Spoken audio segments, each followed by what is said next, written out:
더불어민주당 수석대변인 이혜식입니다. 오늘 오전 브리핑 하도록 하겠습니다. 이태원 참사 음모론에 기댄 대통령의 경로, 국민에게 직접 해명하십시오. 윤석열 대통령이 이태원 참사가 특정 세력에 의해 유도되고 조작된 사건일 가능성이 있어 참사 후 이상민 장관 경질을 하지 않았다는 김진표 회고록 내용을 뒷받침하는 주장이 박홍근 의원 메모에 이어 여권 인사에게서도 나왔습니다. 이명박 정부 보건복지부 장관을 지낸 진수희 전 국회의원이 이태원 참사 당시 여의도 연구원이 이상민 장관을 경질해야 한다는 보고서를 올리자 윤 대통령이 경로했고 이후 연구소장이 교체됐다고 한 라디오 방송에서 밝힌 것입니다.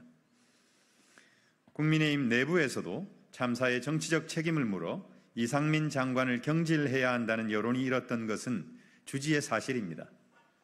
그러나 윤석열 대통령은 영정도 없는 분향소 방문을 이상민 장관과 함께하며 변함없는 신임을 과시했는데 이제서야 그 이유를 알 것 같습니다.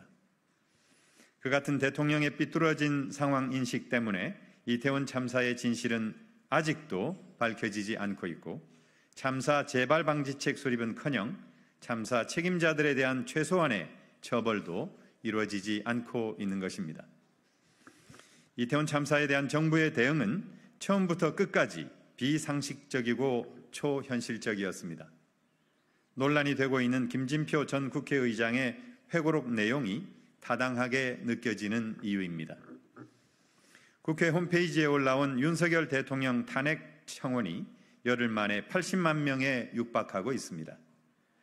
윤 대통령의 이태원 참사 음모론 기사가 나온 후 서명자 수가 급증하고 있다고 합니다. 정권에 대한 분노가 이렇게 높은데 윤 대통령은 이 탄핵 청원도 특정 세력의 음모론으로 보고 있는 건 아닌지 모르겠습니다. 이제 윤석열 대통령이 직접 밝혀야 합니다. 이태원 참사가 특정 세력에 의해 유도되고 조작됐다고 생각한 게 사실인지, 지금은 어떻게 생각하고 있는지, 그동안 단 한 번의 공식 사과가 없었던 것도 바로 그 이유 때문인지 말입니다.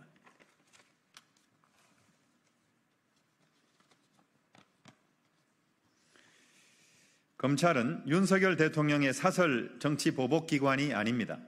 당장 정치보복 수사를 멈추십시오. 검찰이 지난 대선 당시 이재명 후보 캠프에서 활동했던 이들에 대해 공직선거법 위반 혐의를 들이대며 겁박하고 있습니다.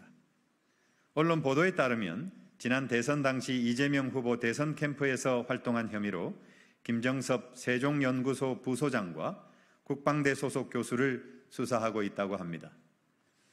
어처구니가 없습니다. 대선이 끝난 지 2년이 지났는데 검찰은 언제까지 대선을 빌미로 정치보복 수사에 매달릴 셈입니까? 윤석열 정부 5년간 정치보복의 칼날을 휘두를 셈입니까? 검찰이 수사하겠다는 혐의도 황당합니다. 김 부소장은 대선 당시 이미 퇴임해 민간인 신분이었는데 정책 자문과 공약개발회의에 참여한 것이 왜 문제입니까? 특정직 공무원이지만 정당법 제22조에 따라 정당 가입과 선거운동이 가능한 국방대 교수의 공약개발 참여는 또 무엇이 문제입니까? 윤석열 검찰의 법 적용은 귀에 걸면 귀걸이, 코에 걸면 코걸이 수준입니까? 거짓 혐의 뒤집어 씌워 겁박하지 마십시오. 심지어 국방연구원 연구원의 정책 자문도 문제 삼고 있는데 통상적으로 여야 정당의 정책 자문을 해온 연구원의 공약개발 자문에 청탁금지법 딱지를 붙이겠다는 것은 어불성설입니다. 그렇다면 여당에서 공약개발을 하고 대통령실 행정관으로 근무하다 국방부 국장급 보직까지 받은 인사에 대해서는 왜 침묵합니까? 검찰이 공정한 법 집행자의 본분을 저버리고 윤석열 대통령의 사설 정치 보복기관으로 전락한 현실에 개탄을 금할 수 없습니다. 검찰은 정치 보복 수사를 당장 멈추십시오. 더불어민주당은 검찰의 정치 보복 수사를 강력히 규탄하며 본분을 저버린 정치 보복 수사는 검찰 개혁의 속도를 높일 뿐임을 경고하는 바입니다. 마지막 브리핑입니다. 2년 연속 세수 펑크, 윤석열식 건전재정의 결과입니까? 기재부가 세수 결손 조기 경보를 발령했습니다. 지난해 56조 원의 최악의 세수 펑크에 이어 올해도 10에서 20조 원의 세수 펑크가 확실시 된다는 것입니다. 2년간 76조 원의 세수 펑크라는 역대급 경제 참사를 목전에 두고 있지만 윤석열 정부에서는 누구 하나 책임지는 이가 없습니다. 오히려 재정 파탄의 주범 기재부는 지난 2월 발표된 23년도 업무평가에서 A등급을 받았고 그 수장인 추경호 전 기재부 장관은 국민의힘 원내대표가 돼 승승장구하고 있습니다. 재정 파탄의 책임자들이 상을 받고 영전하는 것이 윤석열 정부가 말하는 공정입니까? 2년 연속 세수 펑크 내는 게 윤석열식 건전재정입니까? 작년 세수 펑크 중에서 법인세 감소분이 44%를 차지했습니다. 윤석열 정권의 법인세 감세 조치가 재정 악화에 가장 큰 영향을 끼친 것입니다.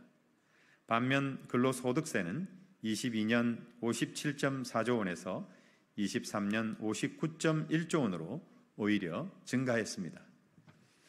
부자 감세로 인한 세수 공백을 서민들의 유리 지갑을 탈탈 털면서 메우고 있는 모양새입니다. 근로소득자들이 고혈을 빨린다는 탄식이 절로 나올 법합니다. 상황이 이러한데도 윤석열 정부는 상속세, 종부세, 금투세 등 3대 부자 감세에 드라이브를 걸며 초부자 세금 깎아주기에 올인하고 있습니다. 나라 국가는 텅텅 비어가고 국민의 삶은 무너지는데 이 정권 정녕 제정신입니까? 윤석열 정권은 더 늦기 전에 재정 파탄이 민생 파탄, 국민 파탄으로 이어져 정권 타도의 불길로 타오르기 전에 경제팀을 쇄신하고 경제정책 기조를 전면적으로 전환하기 바랍니다. 감사합니다.